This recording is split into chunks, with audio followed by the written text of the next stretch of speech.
Most of last night's races extremely close, ending without a clear winner in at least two states. Ohio's special election, Democrat Danny O'Connor, Republican State Senator Troy Balderson are less than a point apart.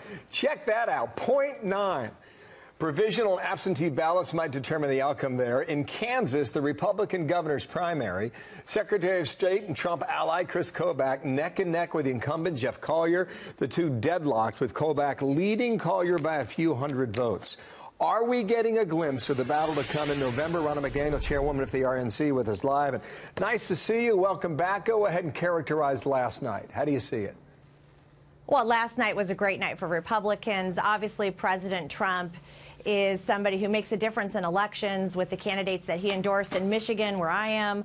John James catapulted to victory because of President Trump's support. Bill Shuette, who's going to be our gubernatorial candidate. You saw Josh Hawley. You see this close race in Kansas. And then Ohio 12. President Trump came in. He did a rally in Delaware County, which was the key county last night, and it put Troy Balderson over the edge, and we won last night in that all-important district. All right. You know, you brought it up. Let's talk about Ohio 12. This was a district the president carried by 11 points. I think Mitt Romney carried it by 10.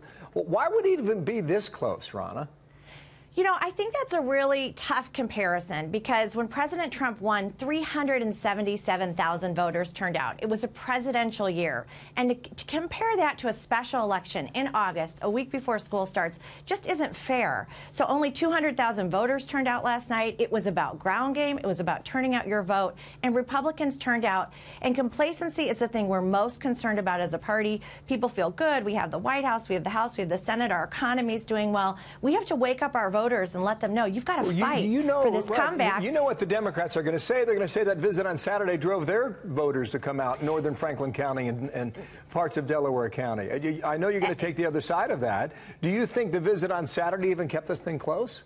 Oh, the visit on Saturday is why we won. Listen, we saw what was happening in the AB early vote. We knew through our data that we needed to get our electorate engaged and energized. That's why President Trump went in on Saturday before Election Day into Delaware County, where we won, which was the key county. Our data and our targeting, the RNC's on the ground. We made 1 million voter contacts, but we knew what was happening. We know that most of these absentee ballots outstanding right now are Republican ballots, so we feel very good about this victory. But absolutely, President Trump is the antidote to Republican complacency, because when he comes and says, let's look at the results of my presidency, the economy is doing well, unemployment is down, people are doing better, they have more money, we have to fight for that, and I need more Republicans in Washington so we can do that. The Democrats are doubling down on obstruct and resist, and that's not a winning message. And we got a 3-month sprint to figure all this out. But here's what I'm trying to piece together from last night. You look at the rural counties of Ohio with President Trump carried by large margins. The Republican did very well, but he was about 2 points lower in each area. And if you look at Pennsylvania 18 from back in May, the outcome showed us that those who voted for President Trump in 2016, a good number of them did not turn out to vote in Pennsylvania during that special election. It might be the same story in Ohio. The point being, turnout is critical.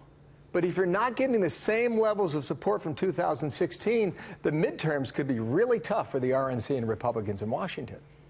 Yeah, I again caution putting presidential level turnout on special elections, because special elections are just so different. You can't really compare them. It's apples to oranges. So when you have 377,000 people turning out in 2016 and we have 200,000 last night, yeah, there's going to be a drop-off in voting, and that percentage is going to be different than a presidential year. The bottom line is we won last night. We won the majority of these specials. Look at Arizona, look at Montana with Gianforte, look at Carrot Handle in Georgia. And the media descends on these races, and they give a home court advantage to the Democrats because they get outsized attention, they get outside funding. That's not going to be the case in November when we're battling across the country. Right, so I feel very good about where we are going into these midterms, understood. especially with the cash advantage and the infrastructure advantage the RNC's put in place already. You spent a lot of cash in that district in Ohio. Last point. If President Trump is the key to victory, you're going to wear this guy out. He's going to have a rally everywhere between now and November 6th. Have you seen him? He wears everyone around him out. He is nonstop. He loves this. He knows what's at stake. He's willing to get out there and help these candidates. And I'll tell you what, Troy Balderson's very happy that the president came in and did a rally for him. John James is happy today. Josh Hawley, Bill Shuette, and I think Kris Kobach's going to be happy in Kansas. The president is a difference maker, and he turns out our base. I hope you come on back, okay, Ronna McDaniel. Thank you for your time today. There's a lot to go through. There'll be a lot of analysis in the coming days based on last night. Thank you very much. We'll talk soon.